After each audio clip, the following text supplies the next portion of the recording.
这部电影将人性的黑暗体现到了极致。60人登船，仅有2人存活，竟让几十人全部死于非命。本片根据真实偷渡事件改编，也让该片在国际上获得诸多大奖。一场将人性的阴暗面表现到淋漓尽致的屠杀，看完电影后久久不能平静。故事始于1998年，亚洲金融危机爆发，船长老姜带着5名船员常年在海上捕鱼，可即使他们每天都在勤劳工作，但始终却没有更好的收获。再加上经济萧条，老姜等人就更赚不到钱，即便活捉妻子偷人，也不敢当面指责，反遭妻子无情羞辱。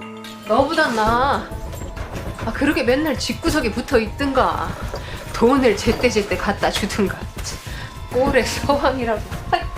可老姜似乎已经看透了一切，他不仅没有生气，反而是给老婆扔了一笔钱。老姜拿出仅剩的一点积蓄，只是想挽回颜面，可这无疑是死要面子活受罪。再这样下去，估计连渔船都要卖掉。而老姜最发愁的就是如何养活好这帮共患难的兄弟。第二天，老姜被借贷公司下了最后通牒，如果再不还钱，那他的渔船将会被拿去做抵押。在如此艰难的情况下，老姜找到了当地的蛇头吕老板，吕老板给出一个铤而走险的活。 那就是带人偷渡，如果偷渡成功，老姜便会彻底翻身。起初老姜还有些犹豫，但面对丰厚的报酬，他最终还是决定赌一把。在吕老板跟老姜的沟通下，2人便达成了协议。这次他们要偷运的人是中国朝鲜族，大约有几十人。随后吕老板给老姜付了一笔不少的定金，只要最后这些偷渡客成功在韩国上岸，那他就会结清剩余的巨额尾款。然而这也是老姜第一次做这种事，他的心中不免还是有点紧张。殊不知这将是一场有去无回的旅程。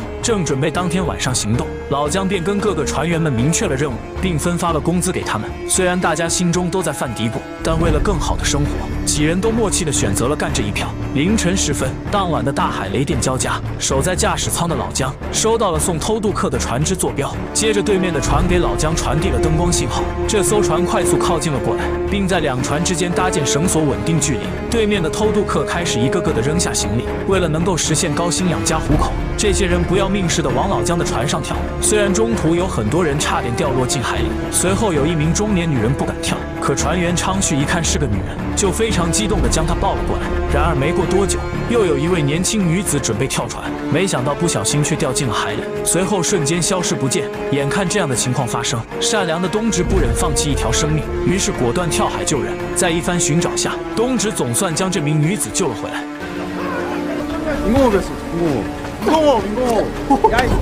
昌旭这个人色性比较重，满脑子只想着女人，这遭到了浩英的训斥。在所有偷渡客都稳定下来后，阿秋和昌旭给他们分发了泡面，而阿秋却对其中一名中年女人很感兴趣。东直也没闲着，此时他悄悄地将年轻女孩带到了机舱。见女孩有些抵触，东直立刻解释说这里比较暖和，在外面全身湿透的话会很冷。随后东直又给她泡好泡面端了过来。很显然，东直对这个女孩有点喜欢。 在聊天中得知女孩的名字叫红梅，而红梅宁可付出生命也要偷渡的目的，则是为了去首尔找哥哥。在韩国，哥哥的意思有很多种。东直刚开始以为这是她的男朋友，但红梅却说自己要找的人是亲哥哥，这才让东直放下心来。不过红梅也很矜持，在吃完面后，她立即就对东直的救命之恩表达了感谢，然后便赶忙返回了甲板上。红梅宁愿跟受冻，也不想引起误会。不过身旁的大姐却看得很开，如果自己也能去温暖的机舱里，她做什么都愿意。这样的机会很快就来了。大姐去上厕所，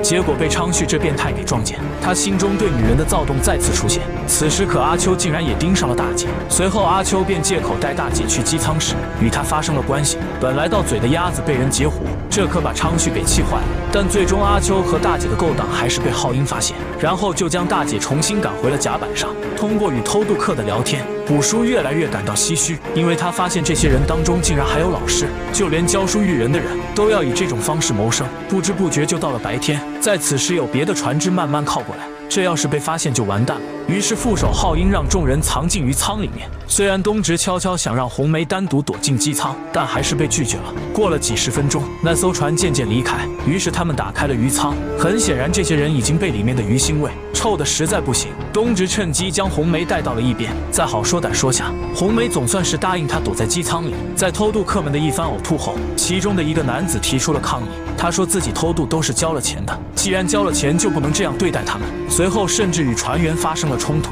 眼看局势越来越不可控，一直闷不作声的老姜冲了出来，并且当场就将此人给打了半死。好在东直及时前来阻止，这才让老姜停手。但老姜还是叫人将那名男子给丢下了船。所有人这回终于服软了，看情势有所缓和，虎叔赶忙让东直救下了男子，大家也乖乖的准备再次躲进鱼仓里。阿秋现在可是被浩英盯得死死的，但昌旭却总是想占点便宜。另一边，东直给机舱中的红梅带了生活用品，看到他真心对待自己时，红梅也逐渐对他有了好感，于是主动给东直献上自己的一吻。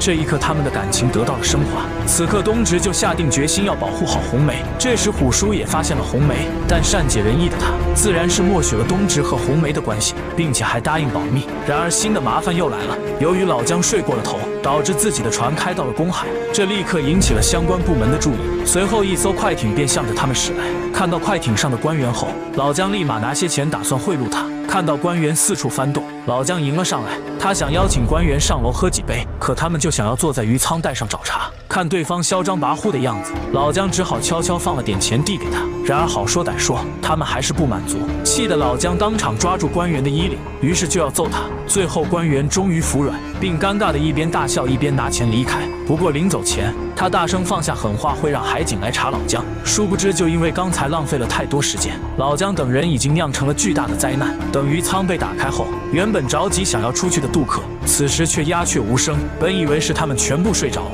可下去一看却无比恐怖。打眼一看，所有人全都已经死了，而他们临死前似乎非常的挣扎，眼前的景象乱作一团，众人就跟叠罗汉似的压在一起，根本没有半点生机。这时虎叔发现了不对劲，鱼舱里充满了浓浓的瓦斯味，发现他们是被散热器泄漏的气体毒死。老姜见状后一言不发，等拿起了梯子后，此刻他终于明白，自己的第一次载人偷渡却造成了严重的事故。海雾渐渐来临，罪恶的阴霾也笼罩在了老姜的心中。时间不知过了多久，众人将死者一一抬上了甲板，而此时老姜却做出了一个可怕的决定，那就是将这些死者通通扔进大海，而那些身份证件也要全部销毁。为了能够将尸体彻底处理掉，老姜二话不说就砍烂了一具尸体，因为只有鲜血才能让鱼类快速吃掉它。对于这样的命令，船员们没有其他办法，只得按照老姜的要求去做。于是众人便开始分尸。虎叔不想让年轻的冬至沾染罪恶，于是便让他回避，可这却遭到了阿秋的反对。看到昌旭差点想起红梅，东直赶忙转移了话题。就这样，无奈的东直也参与了分尸。一时间，这艘船彻底变成了炼狱。他们不断往海里丢着人的四肢和尸体，场面顿时血腥无比。而这一切的行为却被红梅尽收眼底。没过多久，船上的所有尸体已经全部清理完毕，但众人的心态也发生了变化。虎叔精神失常，他对着空气自言自语，还用手去掏火盆里的物件。昌旭则随后来到机舱里，似乎闻到了女人的体香。就在这时，东直及时出现，这才让他没有发现红梅。此时浩英说，今天的事情绝不能让任何人知道，但阿秋却说这都是老姜指使的，跟自己没关系。因此忠心耿耿的浩英和阿秋发生了冲突。受不了的虎叔直接跑了出去，老姜默默听着这一切，但却没有做出任何回应。东直想来安慰一下红梅，但却让对方非常害怕。就在此时，老姜来到了机舱里面，东直连忙捂住了红梅的嘴，这要是被发现，红梅一定会被灭口。一旁的虎叔又掏出了偷渡者的一些证件，并自言自语说要去报警。看到他发神经，老姜顿时气不打一处来，但毕竟虎叔是资格最老的人。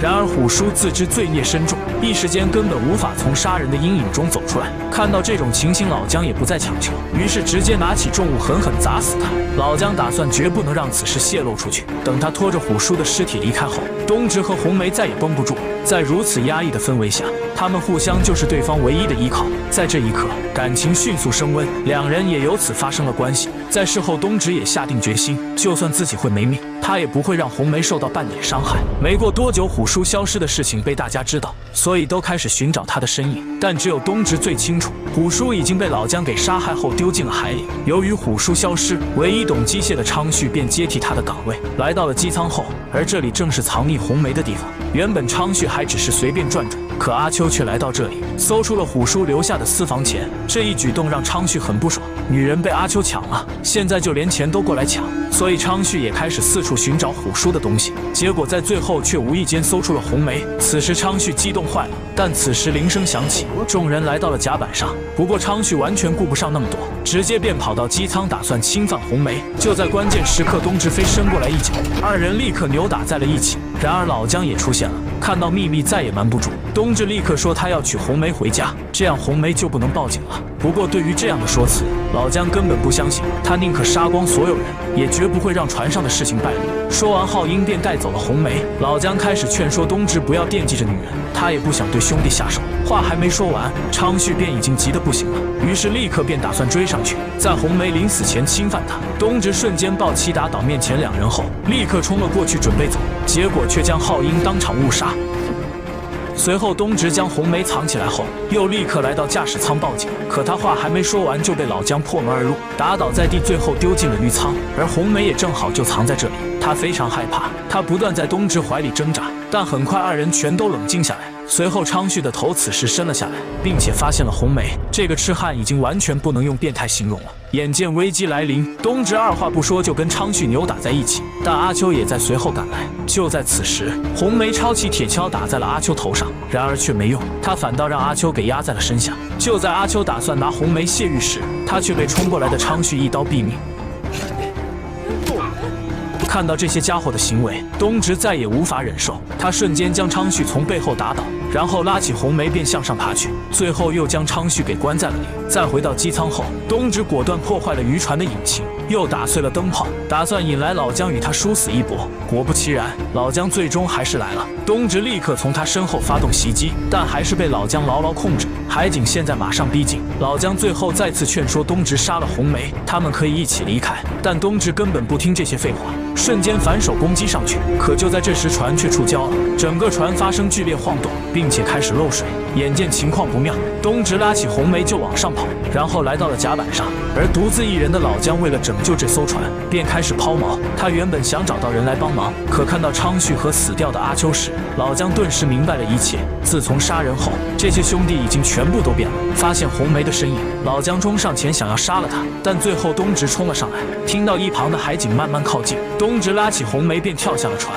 而老姜也终究给他的这艘船陪葬。时间过了很久，东直和红梅被海水冲到了岸边。看到东直还活着后，红梅哭了，因为短短的1天多时间，发生了太多可怕的事，更是他永远无法忘记的痛。在东直醒来后，发现身边已经没有了红梅的踪影，只有一串长长的脚印。难道他们的缘分就止步于此了吗？时间一晃过去了6年，东直来到了首尔，干起了建筑工人。在某天下班后，他来到了一家饭馆就餐，却突然看到了一个熟悉的身影，此人正是红梅，而对面还坐着他的2个孩子。也许等他们目光相对的那一刻，才能真正将这份爱给放下。电影到此结束。